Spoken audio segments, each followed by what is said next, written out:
გამომაგდო და ქუჩაში რო დამაგდო, ამას მივცემ ხმას. ისე მე ერემეიშვილი მომწონს. არაფერი საქმე არ მქონია, მაგრამ მომწონს. რატო გამომაგდო? უსახკარო ვარ და უბინაო დამტოვა ეგერ. არ მივდივარ არჩევნებზე, სულ არ მინდა ქოცების მოსვლა. მიშა გამოვა ციხიდან და მობრუნდება აქანა. და მაგას დაამხობს ავდაღმა. Вот так, ნაციონალი ვარ, ნაციონალი. არ ვიყიდები ასლარში. ხო. გავლინთა ბინაში ვცხოვრობდი და იგი გამომაგდო იქიდან ნანგრევებიდან. არ დამაყენა. და ნაქერაებში გამიშვა ეგრე, ჩემ პენსიას ქირას ვაძლევ. დავარდილი ავამტყობი მყავს და ეტლი არ მომწეს, კალიასკა, წვია და რა თუნდაო. მასე არის დედიკო, ასე გადაეცი შენ თავრობას. როგორ მე ლელოსი ვარ, მომხრე. ლელო მევიდეს, ლელო, იქი რო არის, ლელო, იქ.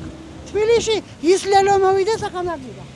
კაი, ნაციონალები არ გინდათ, კაი, გადაშენდა მაგენი და ღმერთმა ბედნიერად არევიოთ ევროპაში და ლელო მევიდეს. როგორ მერს ისურვებდით ქუთაისისთვის? როგორი მერი ჭირდება ქუთაისს? როგორი მერი? ჯიბაში რო არ შეიდებს და მე რომ მომცემს ბინას და იმას, რა ქვია, პენსიას კაის. ხო და ახლა დაასუფთავებს კიდო. მთელი იგი ქუთაისი იმას მიაქვს, რა ქვია, ნაგავს. დასუფთავება არ უვარგია. ბალახი და გველებით ასავსე. მაგი მიჭირს სულ. არა სუფთა ქალაქი. თბილისი არ ყოფილა სუფთა ქალაქი და ქუთაისი ვინაა. ისე ხახალეიშვილი მე მომწონდა. მაგრამ მალე გეიქცა, ბევრი მილიონზე იყო. დროზე უშველა თავს.